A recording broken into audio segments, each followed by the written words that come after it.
Hello everyone, welcome back to Omegon 2. Today we're going to be looking at a video for another one of these unique genders that gets thrown about. In the past we've covered those that identify as fairy, those that identify as vampire, those who identify as peach, those who identify as random inanimate objects, people who identify as a pronoun of a pronoun. It gets weird really, quite convoluted, or their identity is a pronoun already. And don't even get me started on xenopronouns that, according to Jeffrey Marsh, are quite frankly beautiful because no one can describe them. Today we're going to be adding to this list. Whenever these kinds of videos do their rounds on social media, the inevitable happens next. People ask, how is it these people who make these claims are able to get onto social media to push their message, when it can be seen as quite dangerous and they look incredibly mentally unhealthy in the process. Now I frame it that way on purpose because if I frame it the way it's typically tweeted,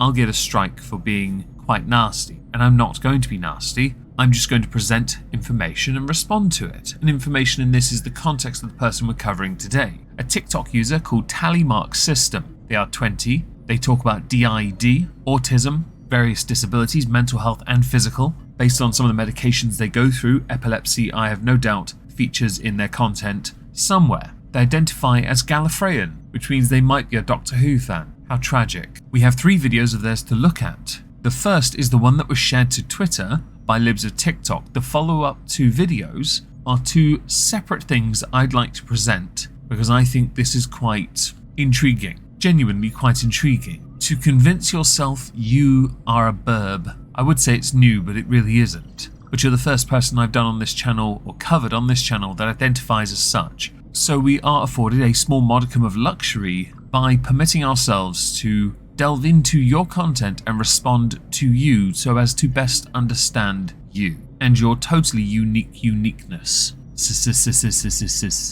Hi, my name is Asa. I am a member of the DID system and I'm also a bearded vulture therian. Something I noticed in many of Asa's videos is that they put a name and pronouns at the top of each individual video and the name changes. This is something they reference in other videos where they talk about systems, personalities. Yeah, because they get a considerable amount of criticism for it, and obviously on TikTok, if you get any negative comments, that is free content.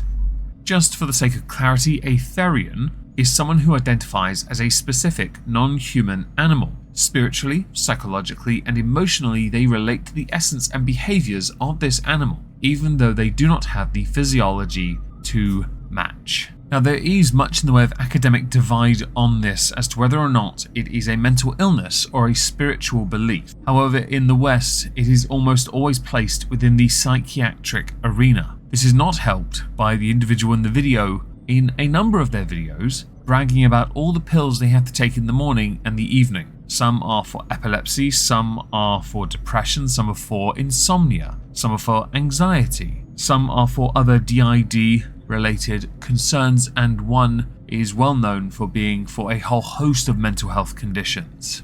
I have 2 questions. One is for other therians, specifically bird therians, and the other question is for other systems who have therian system members. So first question for other bird therians, what are some things you do that help you feel more connected to your theriotype? If anyone can think of an amusing response, put it in the comments. The funniest one to me will get pinned. However, I'm going to preempt an obvious one with the following. If you stand on the top of your picket fence and shout, "Any cock'll do," that's fine. It's amusing, but you can be better. You notice the word systems being used here, right? This word is being massively overused, wrongly used, to indicate a divide between personality traits. This means that in a number of different videos, this individual who in this video identifies as a burb is a system, one identity, which can be interpreted by many as a crisis.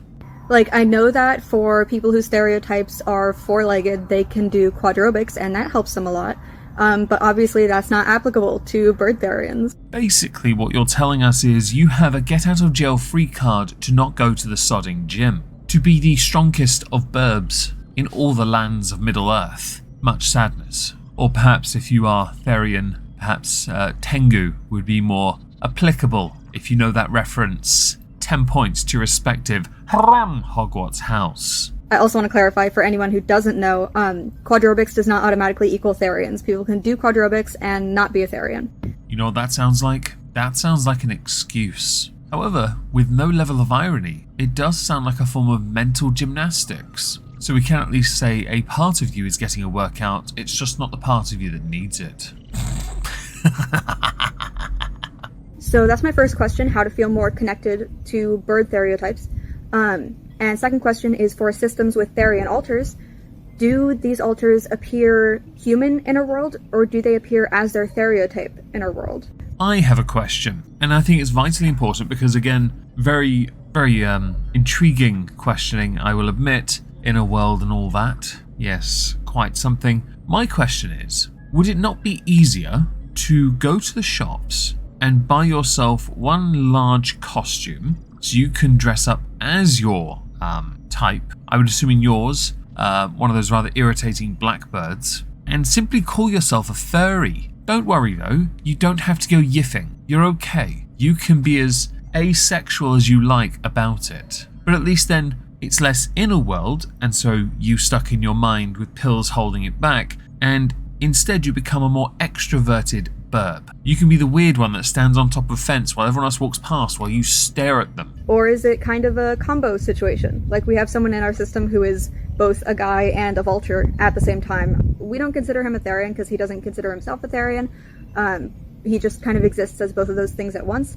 To be honest, I know a lot of people who have been identified as a vulture that do not identify as a Therian, whether they be an athlete like football, strikers who are vulture by nature in how they go about scoring their goals, maybe a vulture in combat sports. It's not totally out of the equation. It's still utter nonsense in the context of what you're talking about, because you've also made it just sound like a coven stroke cult, and I'm not entirely sure how to respond to that. Should we move on to video number 2? Comment reads, can birds read? No, obviously birds cannot read. Bird Therians, however, which is the topic that has been being discussed, and which is what a person in our system identifies as, a bird Therian.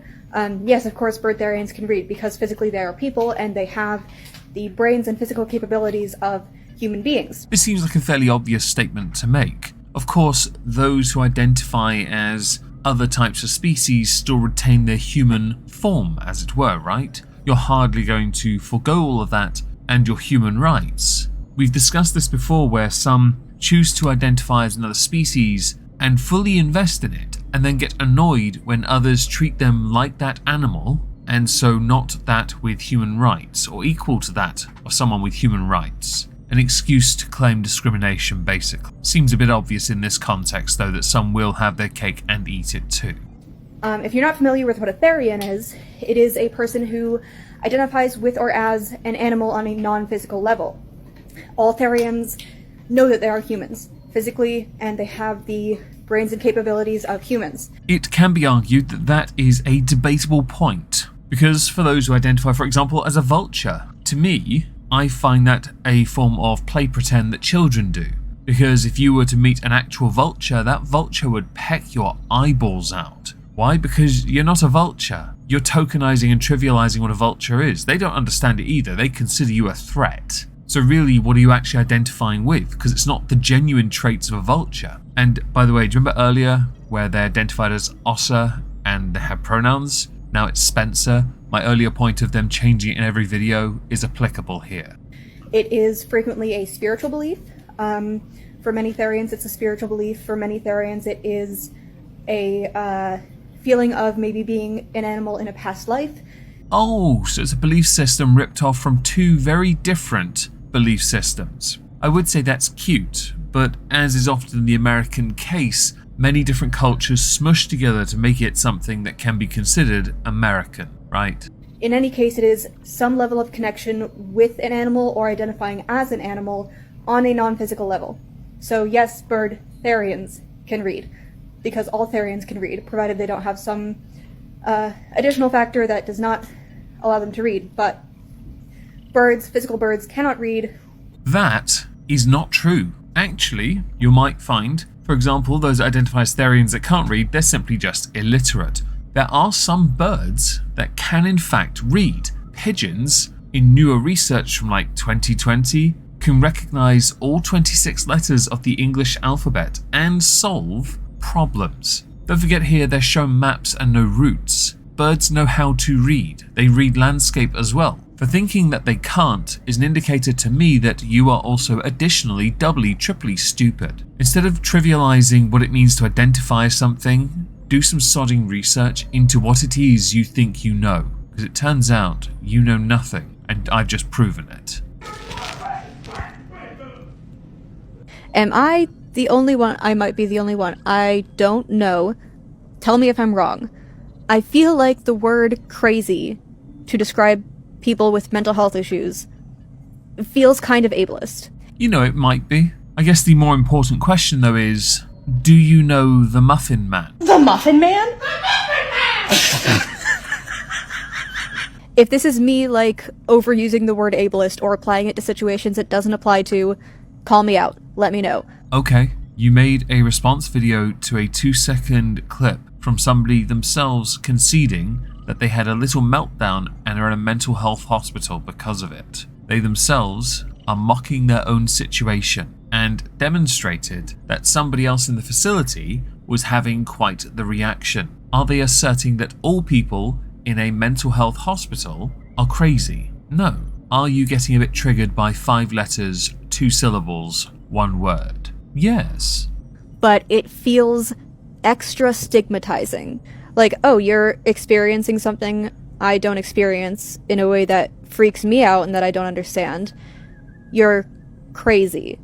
Not, you're suffering, you're going through something, you need help, but you're crazy, as this, like, encompassing label of mentally ill people. In the previous two videos, I indicated the talent for mental gymnastics. You just performed it there, and I'm going to use that as the last clip for this video. They used 1 word, and you have used it to make a broader point. They were highlighting their own lived experience. They were not saying everyone is crazy. You made it, or implied it as such, stated it as such because of stigma. You make the stigma a thing, a reality, the more you engage with the negativity, the more you bite the bait, and it was bait. As is often the case on TikTok, users who have sizable followings, get sod all views but make content in the ballpark of gender identity, do not understand how the world works or how the social media landscape works. How sad, how embarrassing, how gauche, trite, tragic. Typical, cliche, stereotypical, and very current year.